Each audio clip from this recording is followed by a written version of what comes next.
Student, मैं Naval Kishore Panjiyar, class 10 subject Hindi, स्पर्श भाग 1 पदखंड का पहला चैप्टर साखी है। उसके लेखक कबीर जी हैं। उनके बारे में इस वीडियो के माध्यम से मैं परिचय बताऊंगा। आप लोग कृपया इसे ध्यान से कंटिन्यू इस वीडियो को देखेंगे तो उनके परिचय के बारे में समझ में आएगा। ये पिक्चर यानी तस्वीर कबीर दास जी के हैं। ये जात के जोल्हा हैं और ये भक्तिवादी के कवि हैं हिंदी साहित्य के। आज से लगभग 600 वर्ष पहले इनका जन्म हुआ और ये सधुकरी कवि हैं। इनको पंच खिचड़ी कवि भी कहा जाता है, क्योंकि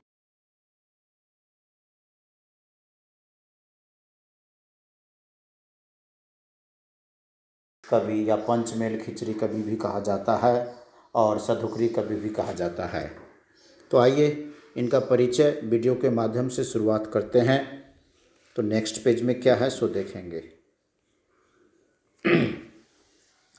कबीर दास का परिचय है कि उनके परिचय के बारे में मैं जानूंगा कि कबीर दास हिंदी साहित्य के दुनिया में उन्होंने अपने जो परचम को लहराया, अपने वाणी से, अपने शिक्षा से, और जो लिखे हैं उनके लिखे हुए चीज़ को सभी धर्मों के लोग उसे पढ़ते हैं और पालन करते हैं।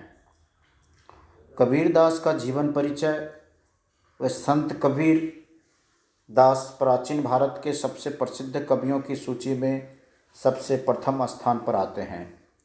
कबीर दास प्राचीन भारत अर्थात मध्ययुगीन भारत अर्थात आज से 600 वर्ष पहले के जितने भी कवि थे, संत कवि, सूरदास थे, रैदास थे, विद्यापति थे, अमीर खुसरो थे, ये हिंदू मुस्लिम जितने भी कवि थे, संत कवि, इन सभियों में से वे भी एक प्रसिद्ध कवि थे और जाने जाते हैं, माने जाते थे। उनका जन्म वाराणसी में हुआ, अर्थात वाराणसी उत्तर प्रदेश में है। उनका जन्म वाराणसी में हुआ। हालांकि इस बात की पुष्टि नहीं की जा सकी, परंतु ऐसा माना जाता है। हालांकि इस बात की पुष्टि नहीं की गई है कि खास करके बनारस में किस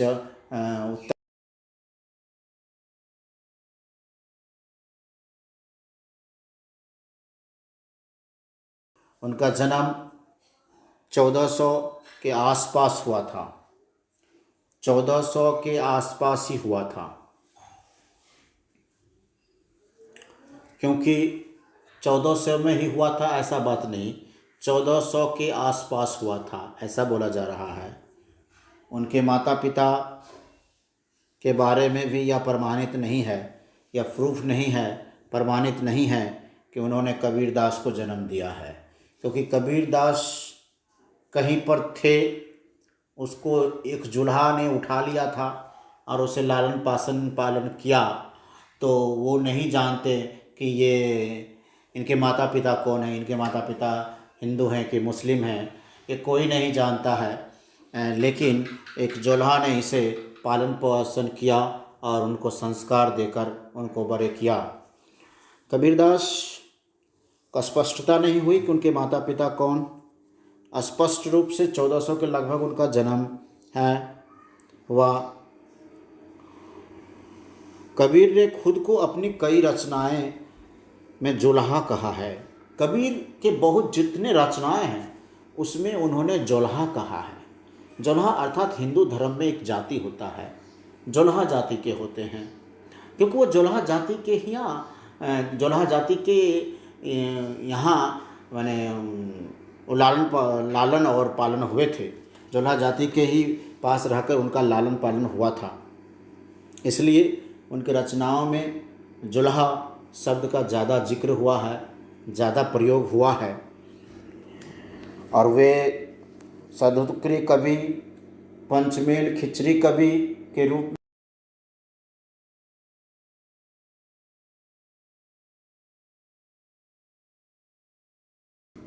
संस्कृत बहुत सारे भाषा के ज्ञाता थे और उनके पद में, उनके रचनाएं में ये सारे भाषाओं का मिलन है, मिश्रण है। इसलिए इन्हें सदुक्री कवि के रूप में भी जानेंगे। इनको फिर हम पंचमेल खिचड़ी कवि के रूप में भी जानेंगे, क्योंकि मैं इनके परिचय के बारे में इस वीडियो में बता रहा हूँ। और इनके लिखे हुए दोहे नेक्स्ट के वीडियो में चर्चा होंगे, आगे लाइव क्लास में चर्चा होगी। वैसे PDF भेज देते हैं, उसको देखिएगा, चर्चा होंगे। तो कई रचनाओं में उनका जुल्हा का प्रयोग हुआ है। तो आइए नेक्स्ट पेज में फिर चलते हैं। उन्होंने कभी विधिवत शिक्षा नहीं प्राप्त की। उन्होंने कभी भी विधिवत शिक्षा प्राप्त नहीं की। कंटिन्यूस उनकी पढ़ाई नहीं हुई। जिस तरह से हम लोग कंटिन्यू स्कूल जाते हैं, क्लास होते हैं, एक क्लास से दूसरे क्लास, दूसरे क्लास से तीसरे क्लास, तीसरे से चौथे क्लास से कंटिन्यू चलता रहता है। ये आधुनिक काल की जो पढ़ाई है, पहले ऐसा नहीं था। पहले कंटिन्यूअस विधिवत शिक्षा प्राप्त नहीं हुई थी। या तो गुरुकुल में होता था या फिर मदरसे में होते थे। तो वे गुरुकुल की तरह ही उन्हें शिक्षा प्राप्त हुई और वहाँ से शिक्षा प्राप्त करने के बाद उन्होंने अपना कुछ लिखा। और उनके लिखावट में 4-5 भाषाओं का मिश्रण है, जो कि आप उन्हें दोहे को पढ़ेंगे तो आपको पता चलेगा। किंतु ज्ञानी और संतों के साथ रहकर कबीर ने दीक्षा और ज्ञान प्राप्त किया। उन्होंने ज्ञानी और संतों के साथ रहकर दीक्षा और ज्ञान को प्राप्त किया।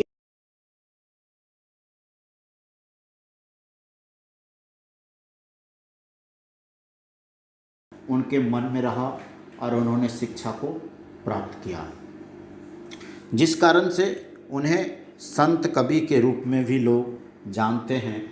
और उनके जो काव्य हैं, उनके जो पद हैं, उन पदों में ज़्यादातर संत भाषा का प्रयोग हुआ है। वे धार्मिक कर्म कांडों से परे रहते थे। वे धार्मिक यानी अर्थात वो धर्म के अनुसार ही हर चीज़ को लिखते थे। वे धार्मिक चीज़ों का प्रयोग करते थे और धार्मिक के अनुसार वो कर्म कांडों पर आश्रित रहते थे। उनका मानना था कि परमात्मा एक है। उनका मानना था कि परमात्मा एक है, अर्थात भगवान अल्लाह एक है। उस एक को ही मानना चाहिए, तब जाके इंसान अपने आप को सुरक्षित ज़्यादा रह सकता है।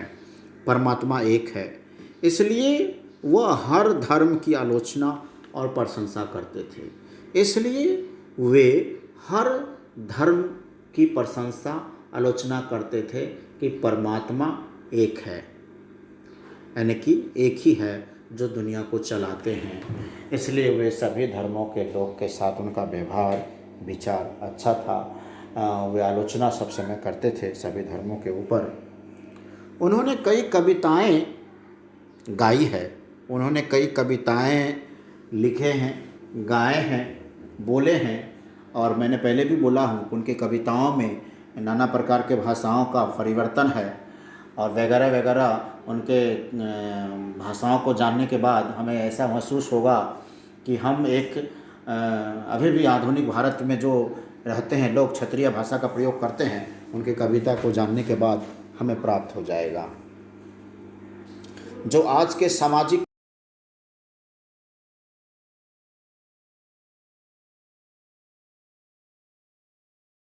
जितने कि पहले था, उनके कविताओं को पढ़ने के बाद आप अभी भी इस माहौल में भी आप बहुत प्रकार के चीज़ को सीख सकते हैं और जान सकते हैं। जितनी कि उस समय थी, पहले जैसे थी, उनके समय में जो था, आज भी उनकी चीज़ को पढ़ने के बाद वही चीज़ आपके मन में ताजगी ला सकता है और नई चीज़ की जानकारी हो सकती है। उन्होंने अपने अंतिम क्षण मगहर में व्यतीत किए। जब उनका अंतिम समय आ गया था तो वे मगहर में व्यतीत किए। मगहर एक जगह है, वहाँ पे जाके व्यतीत किए और वहीं अपने प्राण को त्यागे। मगहर भी उनकी मृत्यु हो गई, प्राण को त्यागे। कबीरदास की रचनाएं कबीर ग्रंथावली में संग्रहित है। कबीर एक ग्रंथावली, कबीर का एक ग्रंथ है, उसमें संग्रहित है। कबीर की कई रचनाएं गुरु ग्रंथ साहिब में भी पढ़ी जा सकती हैं। कबीर की अनेक रचनाएं आप गुरु ग्रंथ साहब में आप पढ़ सकते हैं। कबीर की जो वाणी है आप हर एक धर्मों में भी पा सकते हैं, हर एक धर्मों के किताबों में भी पा सकते हैं। कबीर की वाणी आपको हर के मन को मोहने वाला वाणी है। कबीर एक अच्छे संत कवि हैं, उनके वाणी को पढ़िए। उनके वाणी को पढ़ने के बाद आपको हर धर्म में अच्छा लगेगा बच्चों। तो बच्चों आज के लिए मैं इतना ही रखना चाहता हूँ। नेक्स्ट उनके जो पद हैं उनके भावार्थ को लेकर मैं वीडियो बनाऊँगा और नेक्स्ट समझे जाएंगे। तो आज के लिए धन्यवाद।